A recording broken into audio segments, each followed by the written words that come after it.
So now we know the overall methodology, so how do we do this in practice? And let's walk through this. So initially, you start with, it's a four-phase approach. In the first phase is information gathering information of the organization, what systems, business processes we have. The second phase, you identify and prioritize your high-risk security areas. You have interviews with key stakeholders, sit down and document the different risks, and prioritize them with your key stakeholders. In phase 3, you assess the current risk management, what controls we have, and the quality of the controls. And finally, in phase 4, we define our risk gaps, define areas we need to address, and the overall security risk management plan. So let's walk through phase 1 and phase 2 here, information gathering and identify and prioritize IT security high-risk areas. To be able to identify the key security risks, you need to look at 4 areas. The business processes, so what departments use IT, what system are they using, how dependent are they to information technology. We also need to look at the data information flow, what systems we have, how they integrate it. And thirdly, we need to look at the IT infrastructure, how complex it is. And finally, we need to look at your general information security processes, to how they work today. Are they decentralized, are they centralized, etc., etc. So based on this information, you can identify different key risks. One key component in an IT security risk assessment is the documentation piece. For key stakeholders to be able to understand and assess some of the key risks, we need to summarize key information and have supporting documentation.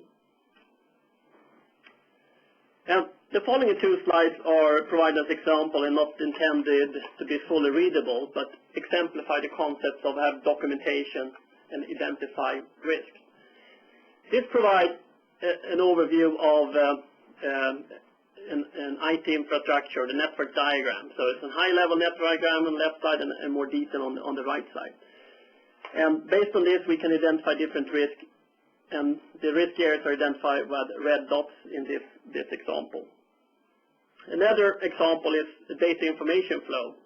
This shows the revenue cycle, what the business processes are, and what systems are involved, and where the key security risk areas are identified. So, by identifying the key risks, we can put together a list of all the key risks, and the key aspects of documenting your risk is that you have a description of the risk, but also the business impact. So, based on this information, the key stakeholders can evaluate and estimate or put together the business impact. So what's the significance and likelihood? And many times you do this in a workshop or you do this in a workshop. But without this information, it's very hard for key stakeholders to understand key IT security risks.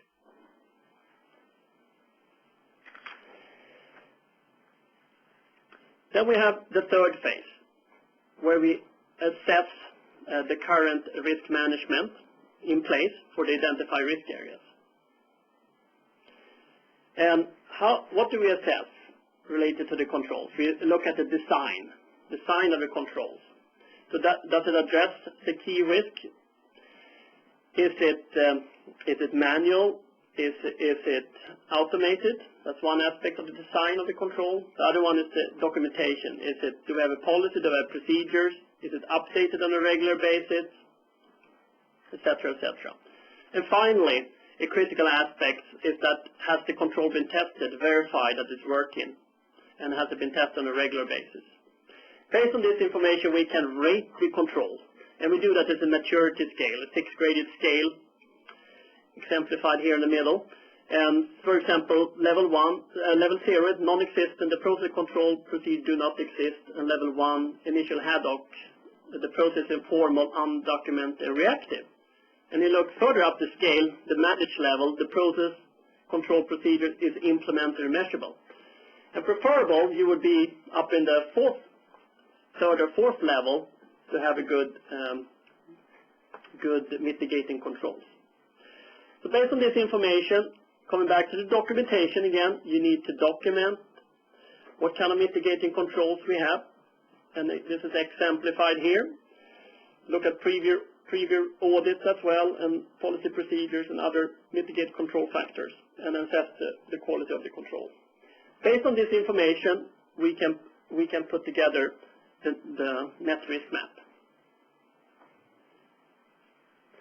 Finally, in phase 4, we define the risk gaps, we define the risk acceptance, and define the risk management plan. This is usually the most critical phase because we need to involve several key stakeholders. So which risk do we accept and which one do we not accept?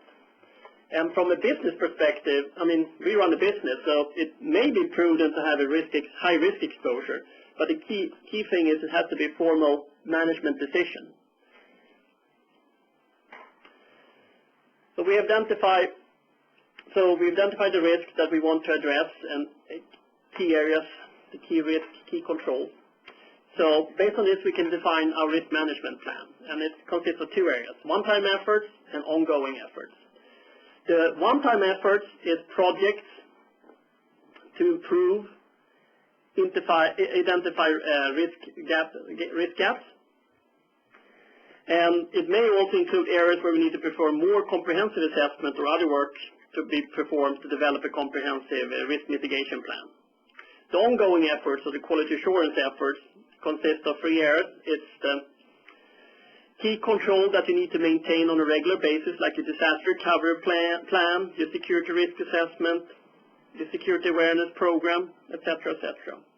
It also includes the key controls to be tested on a regular basis, such as a disaster recovery plan, backups, penetration testing, and finally, which is a very critical aspect of the security risk management, your goals and measurements, as well as your reporting of these goals and measurements to the management and the board.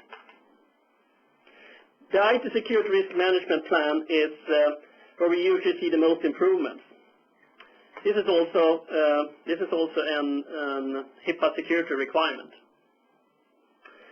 So to make sure everyone is still with us, we have a second survey we like to ask the group, and this question relates to the IT security risk management plan.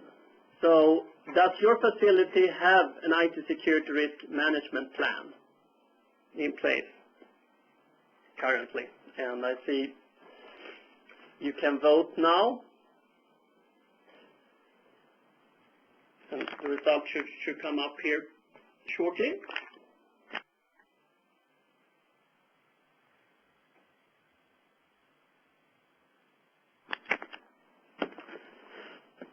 Excellent. Let's see if we get any result coming up here.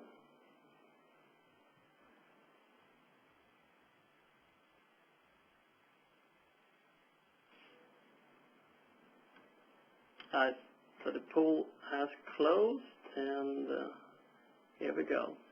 So as you see in the response that